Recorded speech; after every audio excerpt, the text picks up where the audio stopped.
Hey, Adam and Bruce, if I were to tell you guys that I thought a movie starring dogs voiced by small children was a better movie than DC's Justice League, would you call me the world's greatest liar?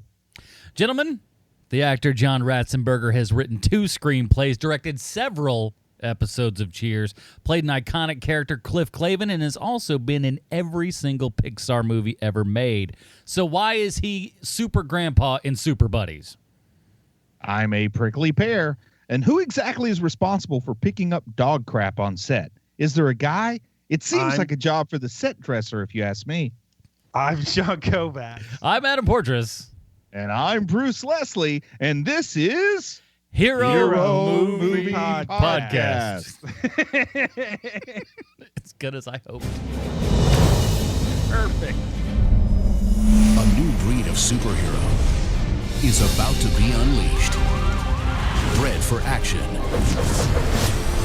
and ready to kick some tail. Brave like puppy, strong like bull. Whoa! These rings have given us some epic powers. Just think of the good we can do. Oops. Maybe we need to practice a little bit more. They'll have evil. Woo, what a stench. Begging for mercy. Oh no, busted. In order to defeat Drex, you will have to work together. Hold on, I just remembered I forgot the hat that I wanted to wear that totally complements my bow. There, much better. Here 1 minute, gone the next. Can you levitate that hot dog into my mouth? That is the best trick ever! Hello, HMPers, and welcome to Hero Movie Podcast, your greatest source for discussion of superhero movies and TV shows in the multiverse. I'm Sean Koufax with Adam Portrais and Bruce Leslie. This week, we are reviewing the greatest movie ever made about puppies with superpowers because you demanded it, because we're talking Super Buddies. Thanks, guys. Our Patreon HMP members vote each month on which movies or TV show we should review, and in a last-minute, come-from-behind win, you attractive, smart, and dare I say it, discerning members chose Super Buddies. If you want to become a member, and if you're listening to this, why don't you? Is there something wrong with us? Is it me because I can change? Just follow the links at heromoviepodcast.com, and you too can become a member. You get to vote, get episodes of the Dinger Zone, which we do each week, and get your HMP nickname. Just ask RocketFace, a little Impaler, and Brass Knuckles about that. Now, before we get into our review, we have to unleash the power of this fully operational Death Star. Say, Bruce, why don't you get in there and make us all look smarter just by association? I refuse to proceed without my music. It was on its way. There it is. I guess I'm talking about super dogs this week. I don't know what else there is to talk about, really. I don't think this movie's based on any comic book I've ever read. No direct correlation. What gives? Super dog talk always starts with Krypto, or as some people call him, Krypto the Superdog. Krypto was created by Otto Binder and Kurt Swan, a dynamic duo if ever there was one. Krypto is sometimes depicted as resembling a Labrador Retriever, but a specific breed is never specified. Krypto has shown up both in animation and live action. He even had his own show on Cartoon Network for a bit. Krypto was originally the toddler Kal-El's dog while they were on Krypton. Jor-El, testing prototypes for the rocket that would eventually send Kal-El to Earth, decided to use Krypto as a test subject. However, Krypto's rocket was knocked off course. The rocket drifted through space for years until it eventually landed on Earth, where Krypto was reunited with the now teenage superhero, Superboy. Krypto possessed the same powers and abilities as his master, although his physical abilities were proportionate to a smaller size and species, similar to an ordinary dog versus a human. In short, that means whenever Krypto chased cars, he usually caught them. When fighting crime, Krypto usually wore a gold collar, a miniature facsimile of the famed Superman S symbol for a dog tag, and a dog-sized version of Superman's cape. Krypto even had a secret identity. Did you guys know Krypto had a secret identity? His name was Ralph. What was the name? Skip. Get out of here. And when he was Skip, brown shoe polish was applied around one eye so he kind of looked like the dog from Little Rascal. That's the stupidest thing I've ever heard. That's fantastic. That's so dumb. Also, Krypto belonged to a group called the Space Canine Patrol Agents, and they were canine agents who patrolled space, if you're wondering. Oh. Ace the Bat Hound. Ace the Bat Hound is another pooch of note. He's the canine crime-fighting partner of Batman and Robin. Ace's creation was inspired by the success of Krypto's debut in Adventure Comics, and his appearance was based heavily on that of Rin Tin Tin. Also, there was apparently a German Shepherd in Hollywood billed as Ace the Wonder Dog, something I'm sure that came into play as well. Batman forced Ace to wear a hood-like black mask with a bat symbol dangling from his collar, and at one point, Ace acquired superpowers thanks to Batmite, but that was short-lived. His specialized radio collar, when activated, told him to don his mask via a hands-free device and track down Batman and Robin. When Batman had bad dreams, Ace would jump into bed with him to calm him down, a job that used to belong to Alfred before Ace showed up. Lockjaw is the famous dog from the Inhumans, and he's often referred to as an Inhuman, but in Doggin would probably make more sense. He's gigantic and can teleport. I don't know what you need to know more than that. Hawkeye got in on the super pet action when Matt Fraction introduced Pizza Dog into Marvel continuity. Pizza Dog was a dog that liked pizza, I think. His full name is actually Lucky the Pizza Dog, but I just call him Pizza Dog because who's got time for extra names? Not me.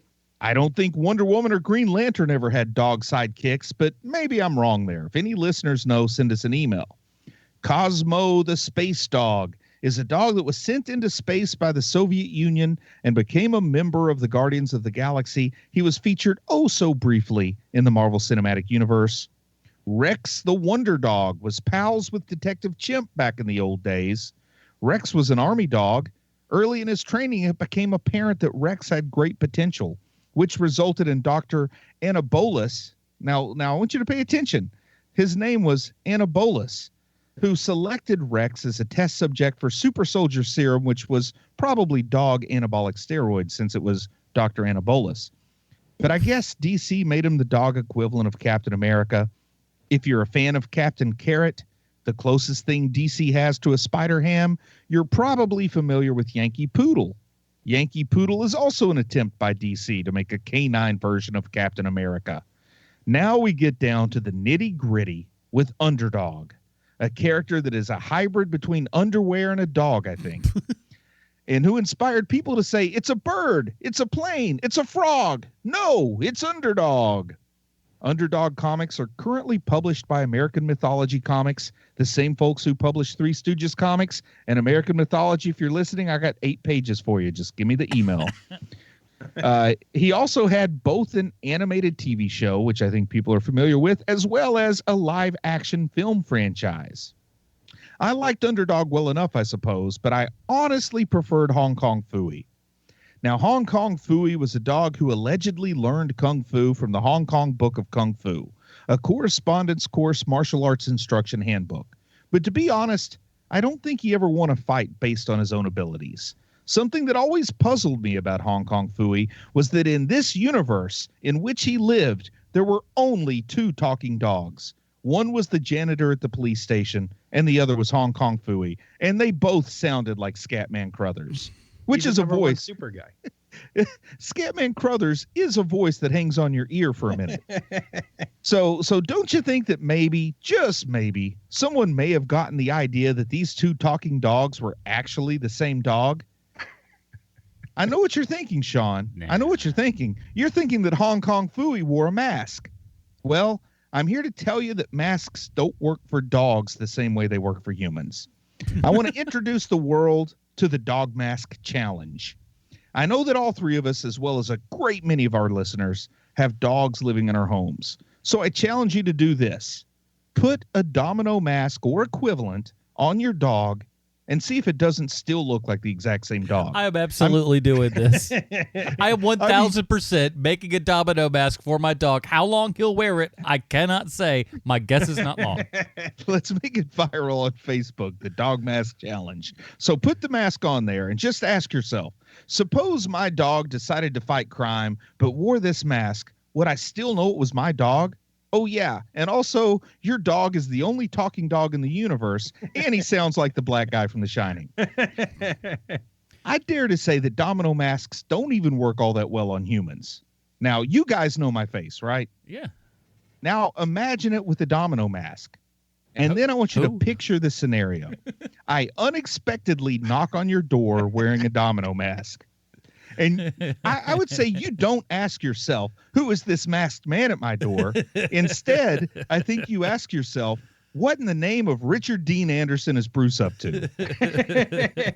But of course, if I've invested in a domino mask, you know I'm going to lean into the ruse. So you'd answer the door and say, what do you want, Bruce? And I would say, Bruce? Who is this Bruce you speak of? Oh, Lord. I know not any Bruce. I'm the dread Pirate Roberts, and I'm here to rescue Princess Buttercup. Then you'd roll your eyes and say, come on in. Do you want anything to drink? And that would be it. I'd have to break character because in all likelihood, I would want something to drink. And there it is, gentlefolk, a comic book connection worthy of Super Buddies, the movie that killed the Air Bud franchise. So, if I may, because I have a story that is remarkably similar to what you just were talking about, that actually Heaven happened help in you. my Heaven help you. It happened in my real life for about a year. So when I first moved into my first place, that was, like mine, I moved in with 5 other dudes into this house, and 2 of the guys never worked. They never had a job.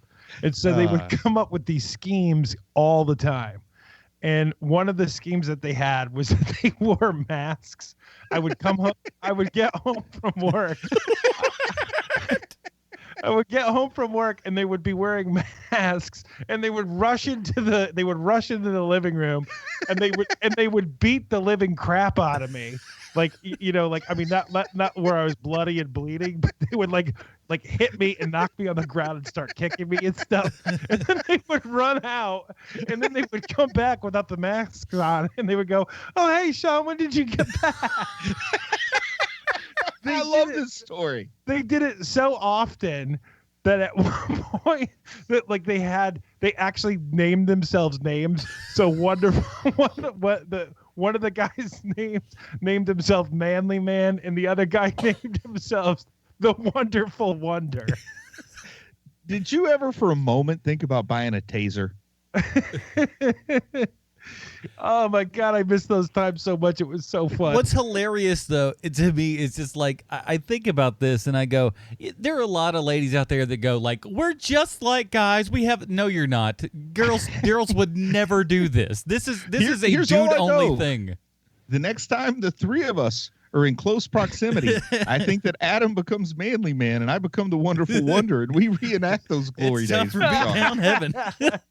You got your domino mask ready, Bruce? I've got a luchador mask I borrowed from Chris. Hey. Oh, hey, Sean, when'd you get home? Oh, my God. So good. What are you rolling it down? Look at that. Son of a gun. So let's get into the movie this week. The movie this week is Super Buddies. Thanks, Patreon.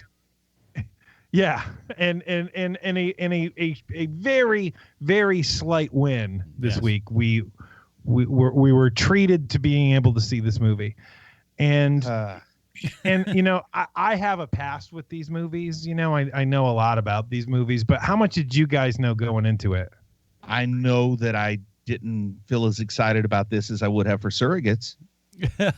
Because it was a close run. I mean, I think we all knew that the Air Bud movies, and there were a couple of spinoffs from that and stuff. I mean, I'll be honest, I didn't know how deep this wormhole goes, and it is a deep one.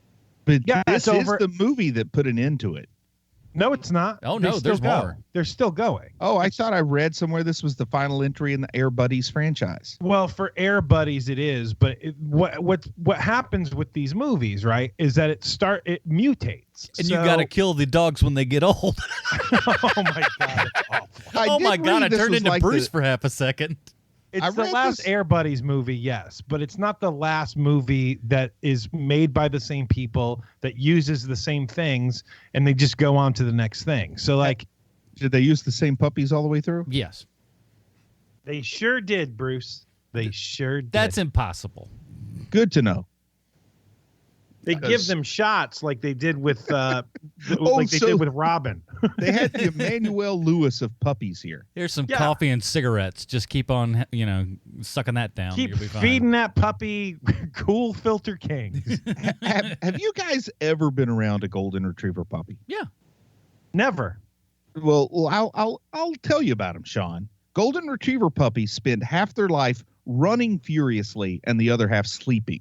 Like there is no standing still while you get a camera shot. So I'm wondering what kind of drugs did they put these dogs on? Like there's some serious animal abuse going on to make these Air Buddies movie. And I'm not just talking about the bad costumes they had to wear. Well, they gave them all the Burt Ward crotch shots so that they don't grow up, They're just puppies. You're puppies. You're forever puppies. It's very rare to see one golden retriever puppy standing perfectly still while you set up a shot. It's unheard of to have five. What were there? Five of them? Five golden retriever puppies all standing close enough together that they can be in the same shot and none of them moving except for their lips. Hey, Bruce. I don't want to be the guy who just ruins everything. But there's like a lot of CGI in this thing, right? Those dogs don't talk. Do you think they use prosthetic dogs? Do you think they went to like Build-A-Bear and built a bear that kind of looked like a dog? I would not be shocked. And they're like, we'll add a little bit of something in there. Maybe some of them were puppets. I don't know. I'm just saying there's a lot of CGI in this movie, and like these dogs ain't doing all these things, man. It's just not happening. It's still impressive though what they get the dogs to do, in my opinion. Yeah, getting the dogs to stand still is the most impressive part from where I come from. Oh, you just got to beat the crap out of them. That's how it kind of works with kids and I picture dogs, they right? had 5 puppy-sized hamster wheels.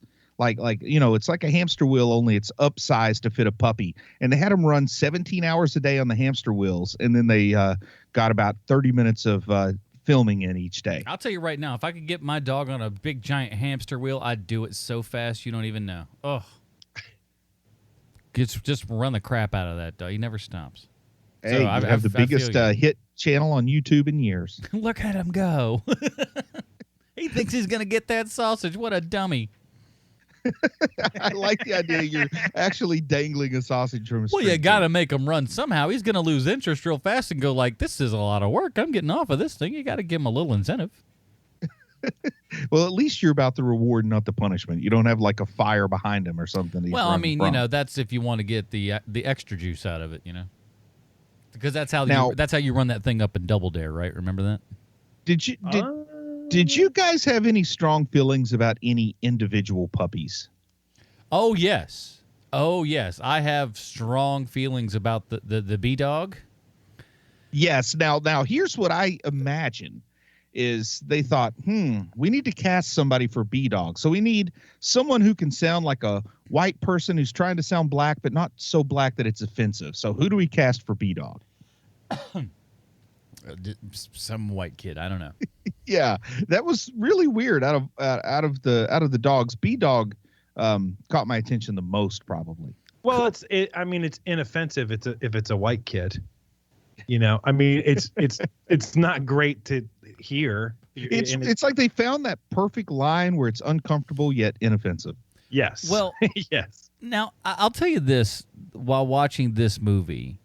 The first thing that I like in like the first 10 minutes, what I put together is but he may not agree to this, but this is the ultimate Bruce Leslie movie. Ooh, please continue. Yeah, I'm curious on because here's the thing. I see this young kid. What the heck is this kid's name? It is not a normal name that you name human beings. Bartleby. Yeah, Bartleby. First of all. Yeah, Bartleby was also in the Jeff Smith Bone comic. There was a character named Bartleby. This poor kid, he just looks like he gets crapped on all the time.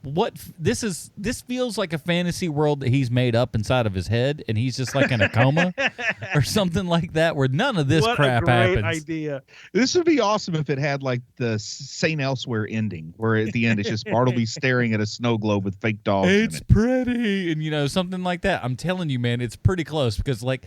He's got all these friends who like barely seem to really know who he is half the time. he gets these comic books, and I like how like the first comic book that he gets, it's like it's Radioactive Man #1 or whatever the name of the character is, and he goes, I'm finally going to be able to figure out his origin story. Listen, I didn't get Action Comics #1, but I know the backstory of Superman. Do you not know the backstory of your own favorite comic book character? If your own favorite comic book is Dogman and Beavis or whatever that one was, you probably don't. I mean, and I listen, I understand some people run their lives in very different ways, but keeping your comics like that is it's just wrong, and I don't like it, and it made me nervous and upset the entire time going, why are you treating your comics this way? Stop it. Now, in a strange way, when I was watching this and being the person that I am, I started wondering if maybe Grant Morrison was a creative consultant, because there's this weird meta thing where it's like, a comic book containing the adventures in which there is a comic book that's actually documenting real adventures. Like it's this weird meta circle that they're all like aware of the fact that they're in a comic book, but they're still in a comic book, and then that the writer is very involved in the action itself. And I'm also pretty sure that Grant Morrison would swear on his life that he has heard a dog talk before. So I think that he could have been involved in this somehow, like behind the scenes. He said it. But like this kid who's like all into just this comic book stuff, he's clearly the weird kid. I just pictured a young Bruce Leslie. Did you live with a grandparent at one point? When I was really young. See, it still counts. All these things start to go together. Right? It all really starts to make sense. If this kid said he wanted to be an eye doctor, I would have had a heart attack. I'd have been like, oh my God, it has been prophesied. You're slowly winning me over to Bartleby's side here, man. I'm telling you. That. But here's the thing. And like Bruce, this kid, he's all positive, man. This kid, he's just got a heck of a go-getter attitude. He just goes for it, And I gotta give him props, man, because normally he would in any kind of these movies, he'd be the third tier friend character and certainly not the star. He's right up next to John Ratzenberger, man. Who by the way, when John Ratzenberger is the top billed character in your movie, yeah, you got a movie on your hands. He does a good job though. And it's also what they do, right? Like all of these, the thing that all of these movies have in common is that they take one or two like known stars, and they stars is an operative word here, but they have one big name on screen, and then they try to jam as many big stars as they can doing voiceover work. Because, you come in for a day and you do all your voices on these movies, and then they get to say that you were in the movie. Would you like to make $50,000 for 5 hours of work? Correct me if I'm wrong, but isn't John Ratzenberger also top billed in WrestleMania, the story of a Jack Russell Terrier who becomes a professional wrestler and wrestles humans like he's not wrestling other dogs? That is correct. There's nothing in the rule book that says dog can't wrestle. So there you go. I think Ratzenberger's found his niche in Hollywood. Yeah, sometimes I like to, wrestle a dog. And I think the same trained monkey was in WrestleMania that was in this. Oh, for sure. It's definitely the same monkey. And first of all, there can only be so many of them out there. And right? I gotta say this: I'm the only thing that disappointed me about the monkey is that at no time is he smoking either a cigar or a cigarette or brushing his teeth. He didn't do any of the things that I really want from a monkey in a movie. I kind of like it when the monkey sticks up its middle finger, but that goes back to those Clint Eastwood movies from the 70s. Oh. That's definitely true, though. Yeah. Now, I'm just sitting here thinking, I guess we could sort of tell people what the story is because there's not much story. No. And at one point I thought, okay, so the movie's finally over. Then I realized, oh wait, no, now it's getting started in the last 20 minutes. Well, let me give you the IMDb plot line. Let's hear it. Because it is so clearly written by like some boilerplate guy over at Disney, because it's not your typical like IMDb plot line. Watch the fur fly as the new breed of superhero is born in Disney's fun-filled epic adventure. An ordinary day at Fernfield Farms turns extraordinary when Butterball, Mudbud, B-Dog, Buddha, and Rosebud discover mysterious rings that grant them each unique superpower. Before you can say, buddies assemble, the pups unleash their amazing abilities and race to the rescue when a shape-shifting bully from outer space threatens the planet. I did not realize that all those stupid dog names had butt in the thing. That is so that's not surprising. They're all they're all the illegitimate children of Air Bud and his many dalliances. What a dirty litter. And then he took off. And then Harry Chapin comes on and this dog's just singing. Yeah, Air Bud? Well, where is my child support, Air Bud? I love it. Y'all know Air Bud don't care about those kids. All right. I'm going to tell you what. Buddha and Mud Bud. Mud Bud. I'm going to tell you the story the best way I understand it. You guys tell me where I'm right and where I'm wrong here. Please. Okay, so a guy likes a comic book about a superhero and his dog sidekick. Mm-hmm. And it turns out that the guy who writes the story has the exact same name as the kid who's in the story as the human superhero kid. And that's because it's a true story. And the dog actually was an alien shapeshifter that came to Earth, and the first thing he met was a dog. So he turned into the dog, and then he was all out of like shape-shifting credits or whatever. And he was free to play, so he didn't want to pay for another shapeshift. Out of quarters. Apparently there are some artifacts, some alien artifacts that kind of look like the rings you throw in the pool when you're trying to practice diving and pulling stuff up from the bottom of the pool. Also, apparently in this universe, dog food has prizes in it like breakfast cereal. Right. Very specific comic book related things. And you're like, what in the world are we living in to where you're like, open up this dog food and get yourself a comic book. Yeah. And then the dogs have the boy has a birthday party, but they make the dogs dress up. Right. And that tells you just how sad this poor boy is when his grandpa not only is John Ratzenberger, and not only does John Ratzenberger dress up like Grandpa Man, whose superpowers surely involve eating fiber or something, but I guess John Ratzenberger dressed up the dogs. I don't see any other adults to help John Ratzenberger dress up the dogs. Well, here's the thing. The dogs dress themselves, you monster. And they don't show you this in this movie, but having seen other Air Buddy movies, the other kids that hang out with the main character, fat kid, like the other kids. His name is Bartleby. No, his name is Fat Kid from here on out. Sorry, guys. As a fat kid, I could call him a fat kid, so that works for me. Bartleby, the other kids own the other dogs. And yet they are constantly, I'd be like, get these dogs that are not my dog out of my house, please. Well, yeah, and I did see somebody playing basketball on one of those driveway hoops with B-Dog. Right. And that because kids love to go play basketball with their puppies. Well, yeah. Duh. Yeah, makes sense. And so each one of those kids owns one of the other dogs. And so you see those 4 kids, they own the other 4 Air Buddies. Now, if somebody got your dog and just dressed it up, on. would you be mad? I got to pump the brakes here. Got to pump the brakes because we're talking about 5 kids, 5 dogs, a superhero-themed birthday party. Now, in real life, if my grandpa threw me a superhero-themed birthday party and he told those kids, you better dress your dogs up like superheroes or else. So my dog would be dressed up as, let's just say, the Flash.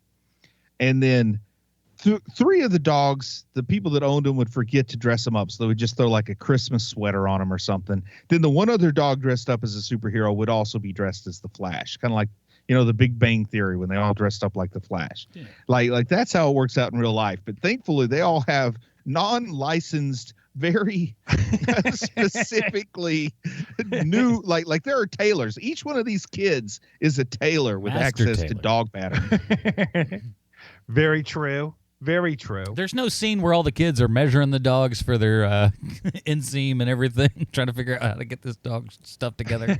And I swear a solid 45 minutes of this movie, it felt like 45 minutes, are just dogs going and saying hi to the animals on the farm, which I think they're in Indiana. I mean, they got to be in Indiana here. No, man. No. What? No.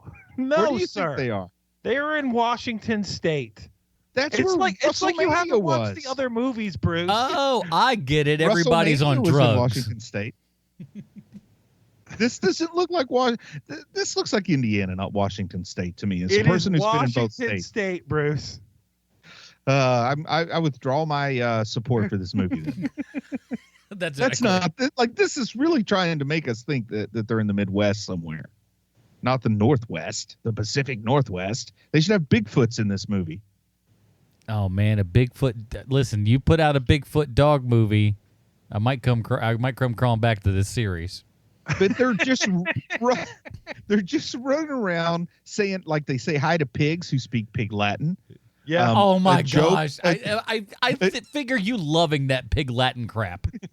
It's a joke that appealed to me and no one else, because this movie, first off, this movie is made for preschoolers. Preschoolers don't know what pig Latin is, and the parents are like over pig Latin. So I'm the only person who liked it. Yes, the joke is for the parents. But I'm the only parent who liked it. And even the parents are rolling their eyes going, this is so stupid. They say hi to a bull who strangely is not named Ferdinand, but he's strong like bull. Then they say hi to a cow. Then they say hi to a chicken who's the lady from Strangers with Candy, right? Yeah, that is Amy Sedaris. And then they say hi to horses. One horse is from Step Up to the Streets or whatever, Allison Stoner, a legend in the breakdance movie world. And then the other one is Zendaya, MJ from the Spider-Man movie. Yeah. It's like, that was so weird. Yeah. Well, that's how they get in the names. See, it's a thing. They can put the names on the poster or on, the cover art or whatever. And that's how you do it. So like you have like the mom from that 70s show, and you have like, because the part that we're missing here is that you haven't even gotten to the alien part yet. So no, please. Yeah. Well, they write a leaflet. We'll get to that later. Please now I talked about the first. So like an alien comes to Earth, sees a dog, turns into a dog, makes friends with a kid. Somehow they decide to be superheroes, even though the dog has no powers. And then he also decides to make a comic book about their adventures. Then, like, I don't know, what are we saying? 30 years later, maybe 25 years later, another alien comes to Earth looking for these circles that look just like dog toys from dog food, but they also are these glowing circles that were found in a barn.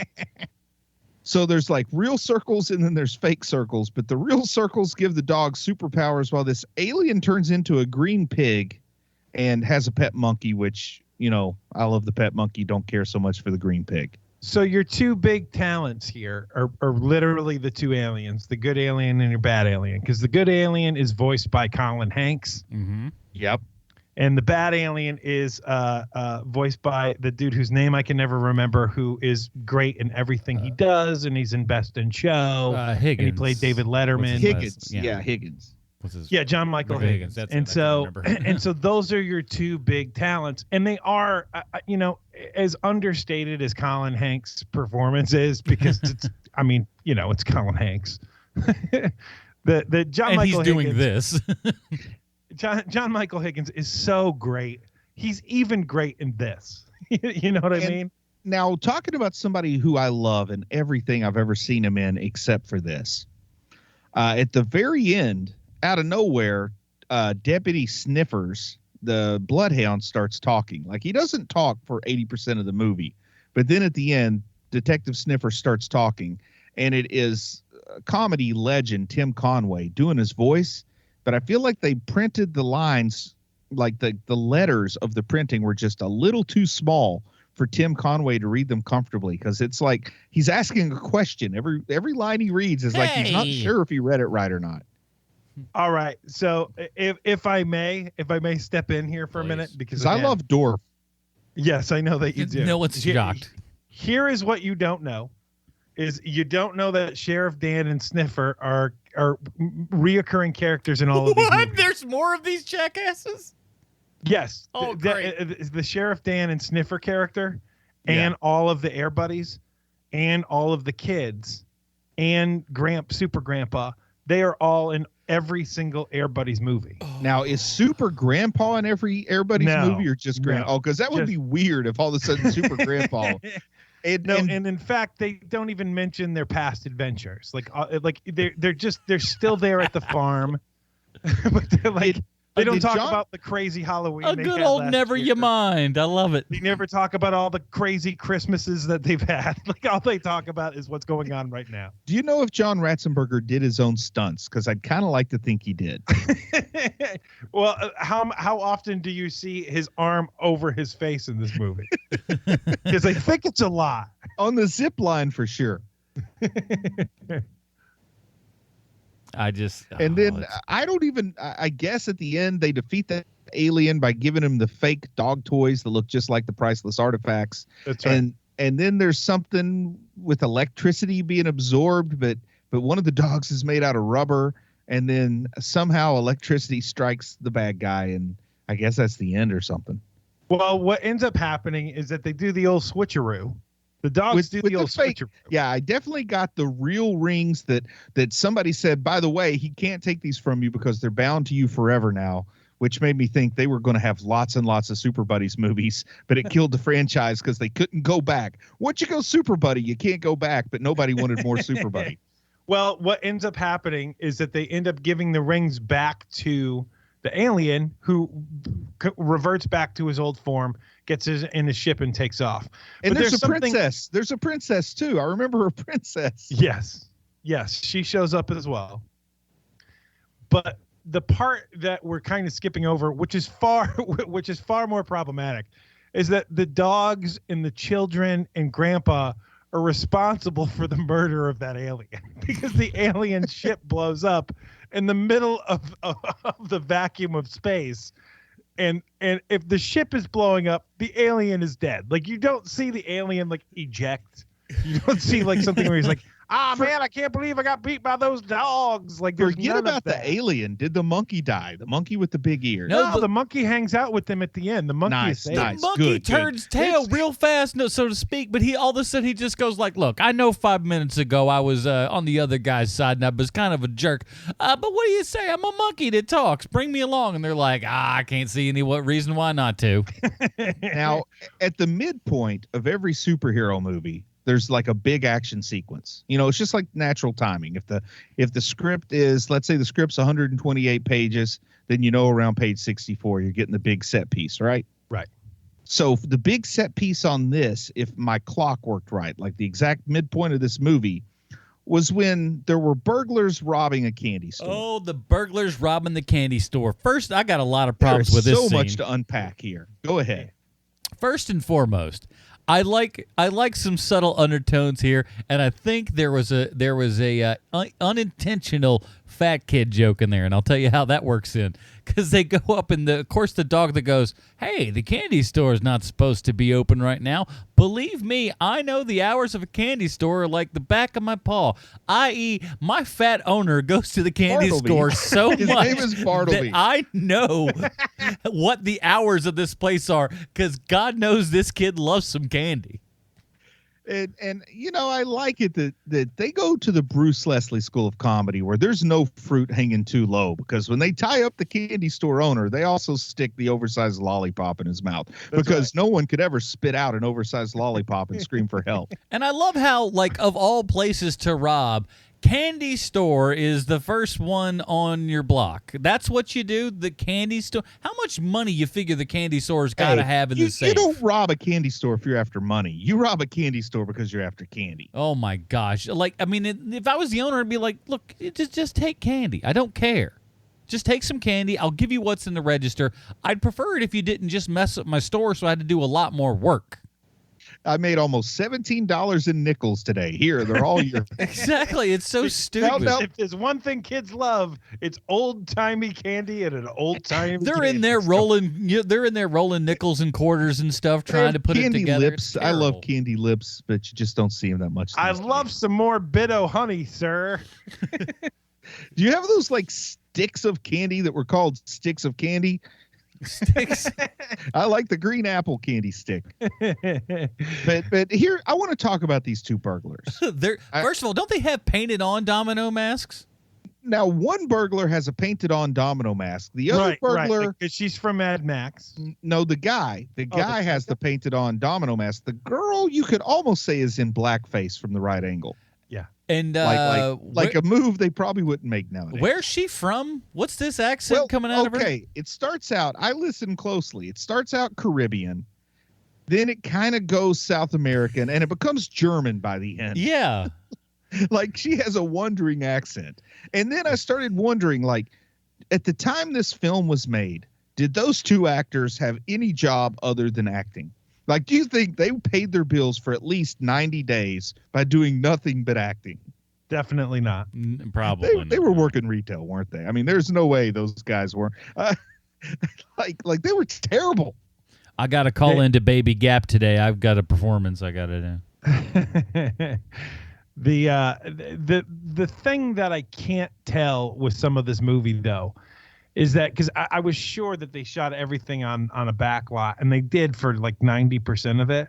But then every so often there'll be some set somewhere where you're like, well, that doesn't look like a back lot. Like they're walking down a highway at some point, and it's surprising to me. Like why do you need that shot? Why do you need the shot on the highway? Does the shot at least make sense? Because like True Grit, famously set in Nebraska, shot in the Rocky Mountains. Now, I don't know if you've ever been to either Nebraska or the Rocky Mountains. They don't look alike. No. Do they have scenes like that here? No, but because you say it was like in Seattle, but it looked like Humperville, Indiana to me. Well, I'm not exactly sure where they shot this thing. I'm guessing it's Canada. There's a whole lot of Canada that looks like Indiana. Yeah, for sure. But my guess is that it's all shot in Vancouver, and then they double Vancouver for Washington State. My guess. Yeah. Vancouver does have the better candy stores. Oh, without a doubt. But like the candy store is clearly on a back lot somewhere. They say the setting of the farm is the Kent farm on Smallville, at least according to this IMDb little trivia. Yeah, which would be Ontario, right? Yeah. I thought that was Ontario, the east side of the state. But I'm far from certain about that. But I did read somewhere. Yeah, I read the same thing. The same Smallville farm set that showed up in that Elseworlds and this movie is that we were just as good as that. Can't say actually better. No, not even. Mayhaps better. Perhaps better. But I do know that at about the 1 hour mark, I felt like they reached a satisfying ending, and then there was 20 more minutes. Guys, can I tell you something? Today I went to the movies, and I saw The Godfather Part 2 on the big screen, which is 3.5 hours long. It's a long movie. I've seen it before. This movie felt longer than that. Like, yes, it felt so long. And this movie gave me like flashbacks to when I was in a hotel room watching Sky High, and I started thinking I should not have complained about how hard it was to watch Sky High, because this is a movie that I will never ever. This is a movie I'll never watch again of my own volition. Like, my kids are not toddlers anymore. And if I have grandkids and they want to watch this, I will bribe them to watch something. What if you sat your kids down at the age they are right now? Sit them down and say, we are watching this as a family. You ever have those moments where you're just like, we're watching this? And sit everyone down, watch that movie. I would love to see your kids' reactions to that. That'd be hilarious. Oh, man. They would wonder what was wrong with me. But they are. I was about to say, they're already down that track as it is. So what's the diff?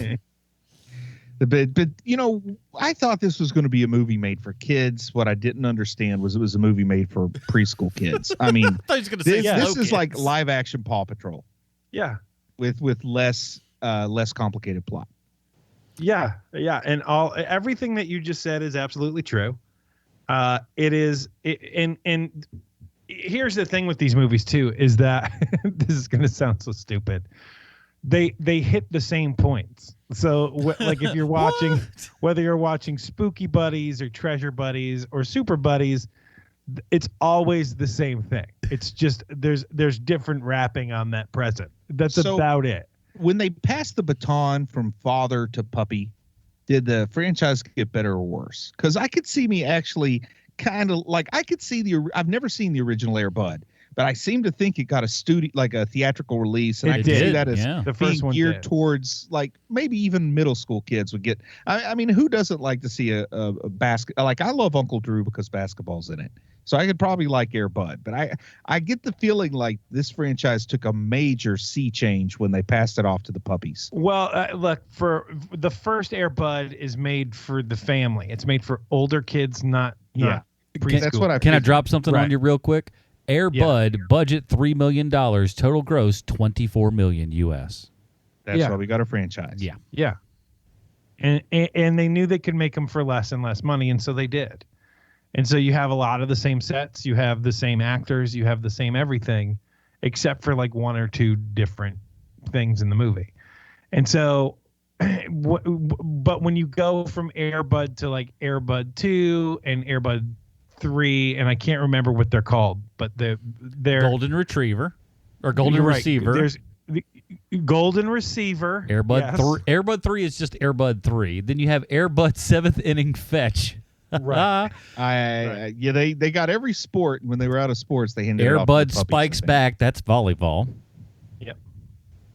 Right, and then after Spikes Back, I think it Spikes Back.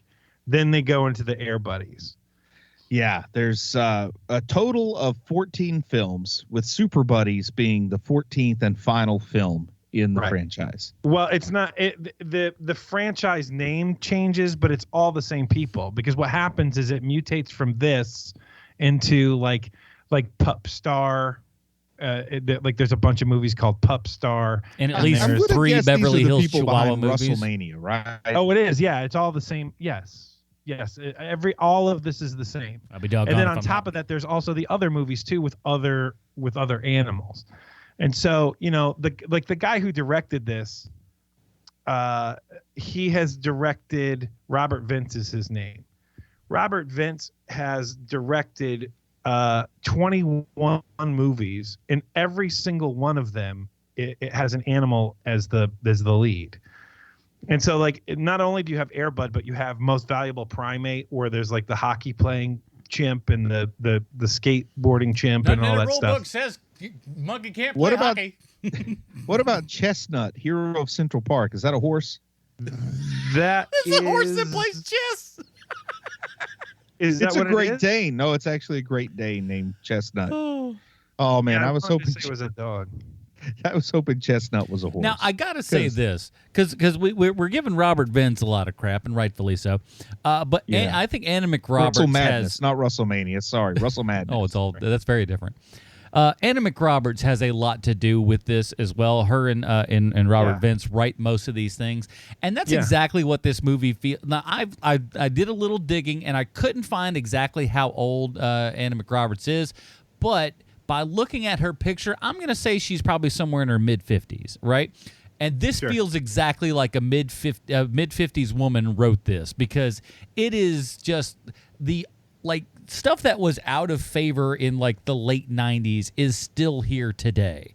And it is just, boy, it's bad. Like the B-Dog is like the most obvious, but I mean the other dogs are bad too. Righteous Bro, and there's a lot of Ninja Turtleisms. I never would have believed this was made in 2013. Oh ever. Gosh, no. This is easily, you go like, this is some crap they made in 1997 for like $0.50, right?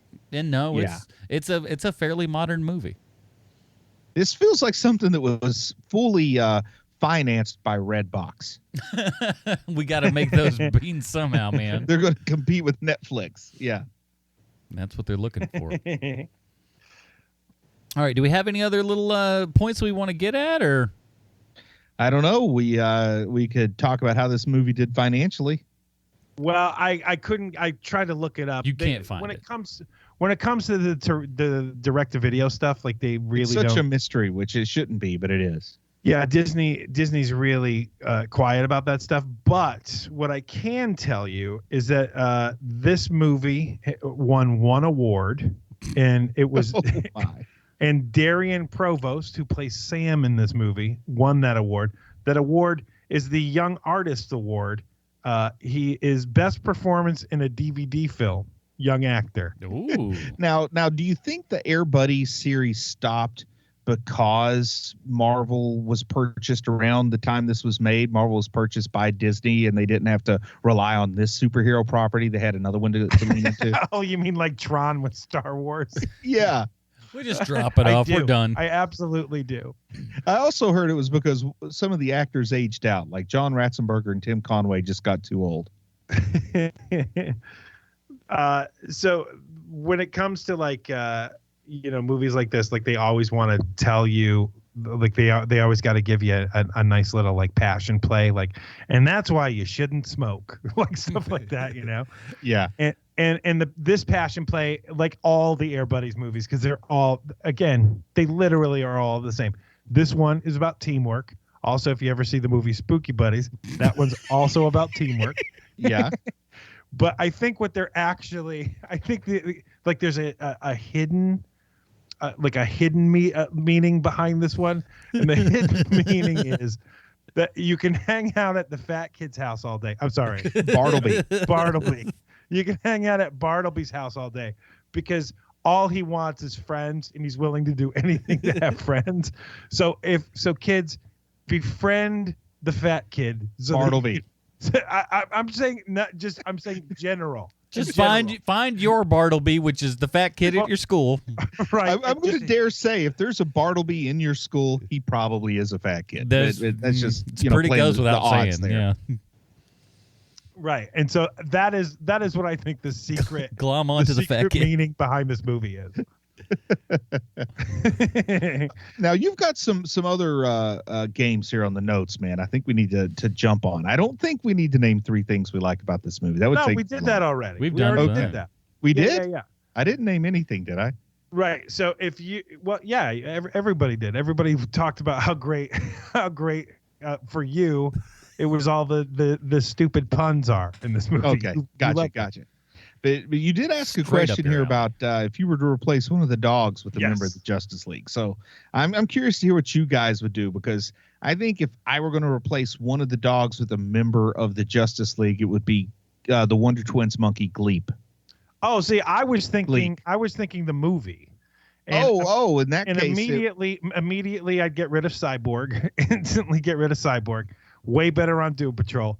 And I would replace him. Oh, man, what a tough call. I'm either going to replace him with Mudbud because he just loves rolling around in that mud, or B-Dog because he's got so much personality. I'm going with B-Dog because he's more street than that Cyborg was in that movie. I'll tell you that right now. I kind of like the Buddhist dog. Like the Buddhist dog would make a good Iron Fist, because they were kind of going with that in season 1 of Iron Fist on Netflix. Put him to Iron Fist. Or maybe Rosebud in place of Cyborg because they need more ladies on that team. Oh, man. Yeah, Rosebud. You could. Oh, my God, I forgot my hat. 3/4 of this superhero's problems are his outfits. Like Rosebud. Rosebud belonged in a 90s movie. Once again, something that belongs in a 90s movie. It's a female character just going around and saying girl power, but not doing anything that actually embodies empowering. I'm telling you, if you put all the words of these people into the mouths of the cast of Clueless, it's the same film. If a Katy Perry song became a golden retriever puppy, it would be Rosebud. Bingo. So, and that's the other thing too, because it's one of the things that I absolutely love about dog movies is that, like, when you see Soccer Dog the movie, the dog is wearing a uniform. No, the rule book says dog can't play soccer. the dog's wearing a uniform just in case people forget which team the dog is on. Shoot, I thought the dog was on my team. Do you remember that like 70s movie about a mule that kicked field goals in the Super Bowl? Oh, he had to wear a helmet. I love that movie so much. That mule had to wear a helmet just in case anybody would actually tackle the mule. They didn't want him to get head trauma. I love that movie so much. By the way, the same guy who used to be the Wonderful Wonder. Yeah, he had an idea. He had an idea for a movie. I can't believe I'm about to say this. Yeah, he had an idea for a movie that he kept writing on for years and years that was never going to get made, and it was a live-action Disney movie called "There's a Goat in Heaven."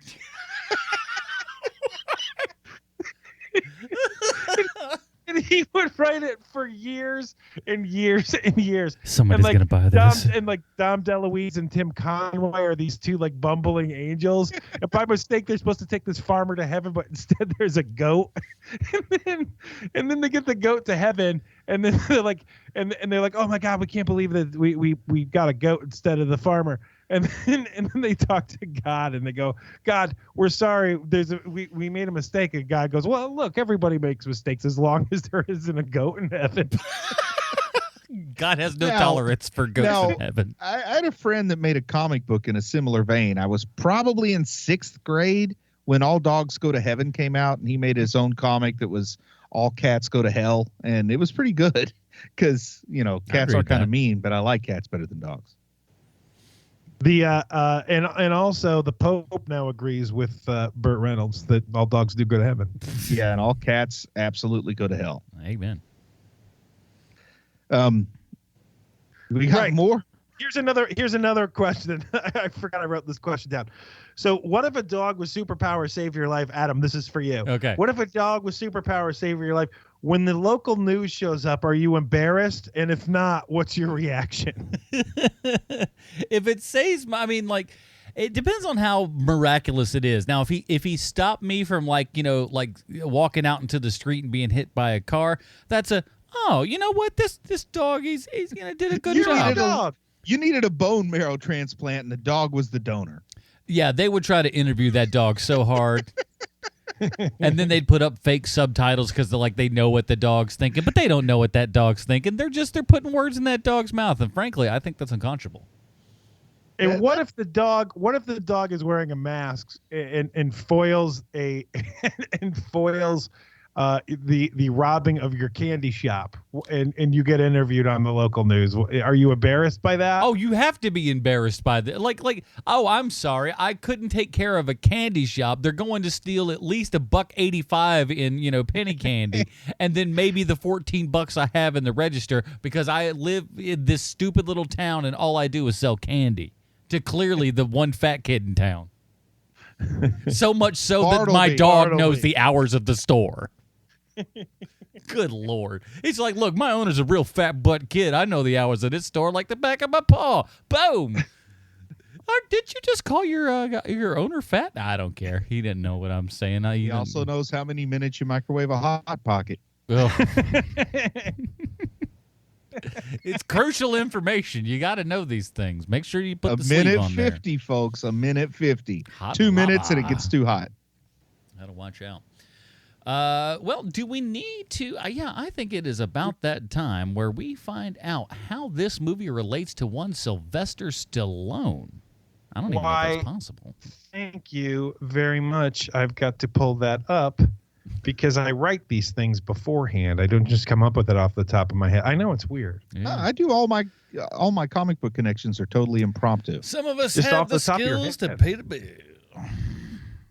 Nancy Ford is the set designer on Super Buddies, and I hope for her sake that it was a job she finished over a 3-day weekend, because if it was a hard job where a boss is a perfectionist and constantly giving her notes and was a screamer, well, I would imagine that working on Super Buddies would be a version of hell that I would only reserve for the worst of my enemies and people who FaceTime in public. Because it's one thing to work on a hard job where at least at the end, it was all worth it because you see the results. The final product is a movie or a TV show. You can take pride in knowing that you're doing good work. But when you're working on Super Buddies, where the biggest set piece is the interior of a spaceship that looks like it was the background from a Muppet Show skit. And the job was really difficult. Not all the beer in Milwaukee could make me forget that experience. Nancy Ford has worked in the movie business since 1986 when she worked as the assistant art director on a movie called High Stakes, starring Kids in the Hall's Dave Foley, 2 years before Kids in the Hall debuted on television. Didn't know that. She's also worked on some nerdy stuff like Blade Trinity, the 2005 Fantastic Four movie, and Rise of the Planet of the Apes. But the movie I want to talk about is the movie that Nancy Ford worked on as art director that stars Sylvester Stallone, the 2002 thriller called I See You. I only know this movie because of the hilarious comedy bit I do, but I really didn't know much about it until this week. It's about a lead detective who has to check into a clinic that's sole purpose is for law enforcement officials who can't face their jobs anymore, and Stallone runs afoul of a serial killer who's killing cops. That's a pretty good premise to a movie. It co-stars Chris Christopherson, Jeffrey Wright, Tom Berenger, and Stephen Lang. Those are some pretty good actors. I even looked up the reviews, and everyone seems to say the same thing, mainly that Stallone is really good in it, and yet this movie was pushed to direct-to-video when it came out. So my question is, why? Now, in all fairness, I haven't seen the movie. I don't know anyone else who's seen it. So why is that? Why does a movie that at its worst is a forgettable thriller, but at its best could be a secret hidden gem of a movie? And I'll tell you what, I think I know the answer. I have a theory. Because earlier, when I was name-checking the actors in this movie, I left out one name, and he's the second actor billed, and that actor is Charles S. Dutton. I have a theory I call the Charles S. Dutton theory, and it goes like this. You see, Charles S. Dutton has had big roles in big movies, and while he's an actor that I wouldn't say is great, I certainly don't think he's terrible either. Let's put it this way. When I see Charles S. Dutton on screen, I never think to myself, well, this thing just went into the crapper, like I would with a Jessica Alba or a Steven Seagal. But he's not great either. It's kind of like you can feel him acting whenever he's on screen. He's always rubbing his big bald head. He has that one scene in every movie where his eyes well up, but he's not going to cry. And he's not bad. He's just not great. And all I can and I say all this to get to my theory, which is this. If you make Charles S. Dutton one of the leads in your movie is going to fail. Because Charles S. Dutton is the kiss of death for movies. Alien 3, Rudy, The Express. These are movies that should have done better, but they didn't. And the reason why they didn't is because Charles S. Dutton had a major role in them. Now, are there other things wrong with these movies? Yes. But terrible movies make money all the time.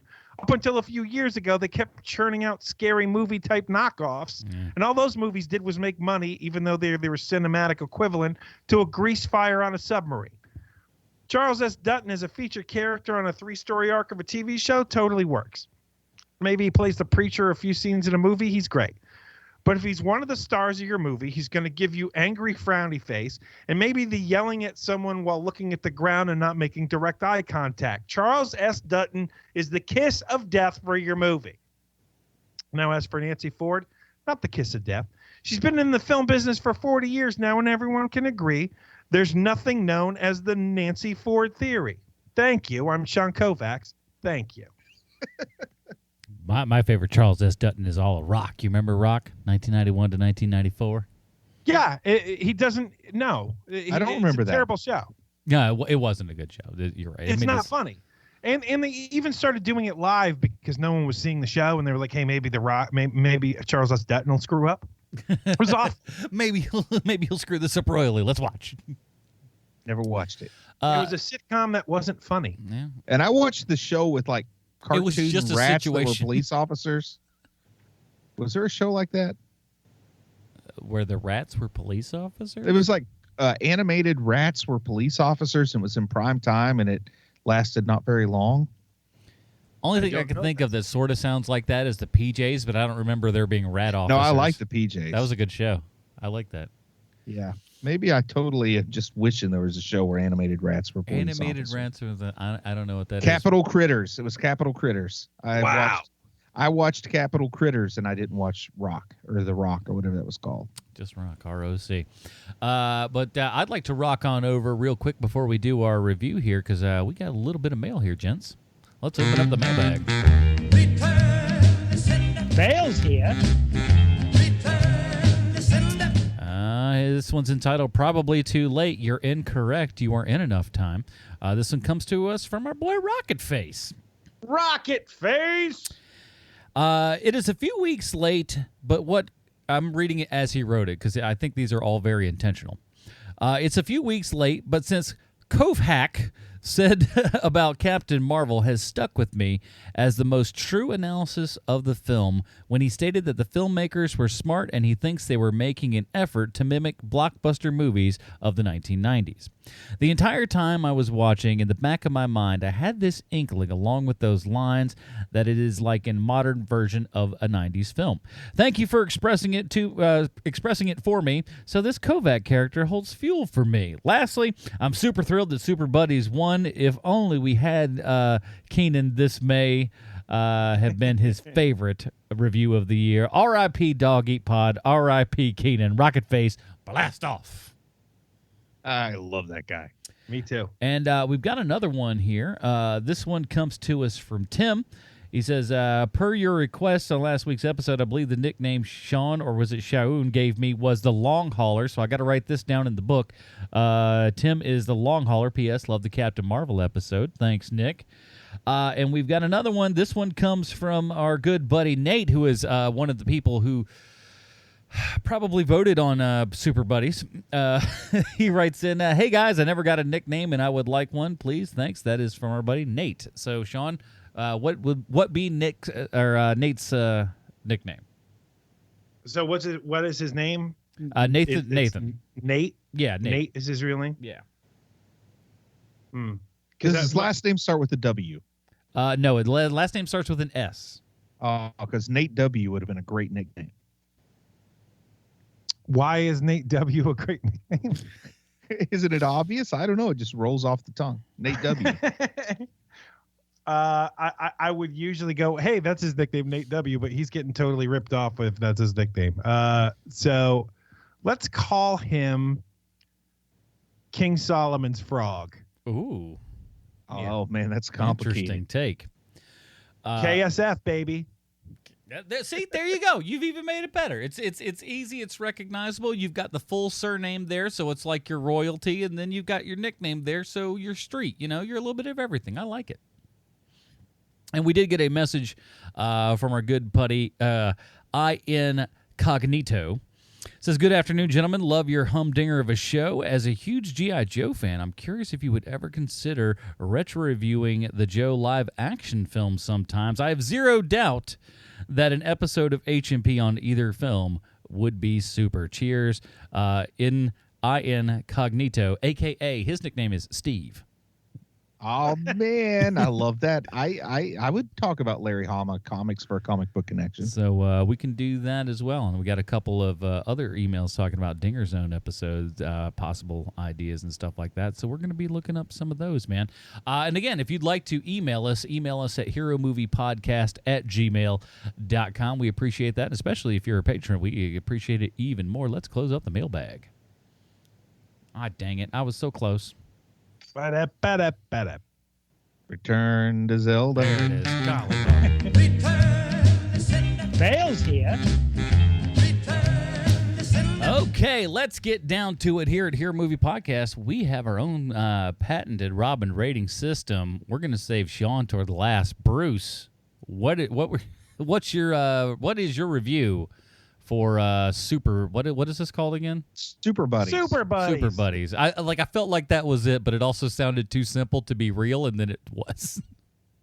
I am a renowned dog fan. You know, no, you are not. You are a renowned dog hater. You want to kill dogs. We've heard this on many an occasion. I've got nothing against dogs. I just don't like them to be around me. They can be other places. I even have a dog, but don't like him all that much. So maybe I'm bringing bias in. I don't know. I've liked other dog movies. Like there was this podcast a friend of mine used to do called Dog Eat Pod, and they reviewed a movie called Dude, Where's My Dog? And I found out that Dude, Where's My Dog was on YouTube, and I could watch it for free. So I just fired up the old YouTube, and I watched that whole movie and actually kind of enjoyed it. Dude, Where's My Dog is better than this. And Dude, Where's My Dog's not necessarily good, but it's not made for preschoolers. It's made for like middle school kids and maybe elementary school kids. So I could get into it. This movie is kind of as bad as it can get for me. Like there's not any joy. The corniness isn't corny enough. I mean, you've got Tim Conway, a person I love, voicing a bloodhound, a breed of dog that I'm kind of fond of. and it got nothing. It got no emotion from me. Like this really feels like it's on the same level as an infomercial. It's not even a good infomercial. Like, because some infomercials can even be fun. This might be the least I've enjoyed a movie we've ever reviewed. That honor I used to say went to Batman and Robin, but I think now it goes to this. Wow. I honestly think, and this is a bold prediction because I haven't seen the other movie, but I honestly think that it's impossible for Baby Genius's Super Babies to be worse than this movie. I bet you Baby Genius's Super Babies is better than Super Buddies. Oh, by the way, this is Jason Todd. Wow. Oh, man. Hateful Bruce is back yet again. For me, this is Stephanie Brown. It's here's the thing. There's some Stephanie Browns that are like so bad that it's almost worse that they got a Stephanie Brown than they got a Jason Todd. You know what I mean? That makes sense. And this one, it's not that bad, but it is so stupid. And we talked about this. It's well enough made, you know. This isn't like, you know, people that don't know what they're doing. There's a lot of talented people on here. They're just happen to be producing some dreck at this time, you know? I just think I could have enjoyed an Ed Wood quality production better because at least I could laugh at their attempts at special effects and costumes and stuff. Honest to goodness, though, do we need the dog's mouths moving at all? I think we just buy it, just like that old Milo and Otis and all that kind of crap. Didn't their mouths not move in none of those flicks? Homeward Milo Bound? and Otis, much better movie than this. Oh, yeah, that's what I'm saying. But those mouths don't move. You just got a picture of the dog, and you hear Danny DeVito talking. You're like, oh, I guess that's the voice of the dog. You know, because they don't do a lot of two shots with dogs. It's a lot of singles. Yeah. But Stephanie Brown for me, lips don't move. Yeah, Garfield don't move.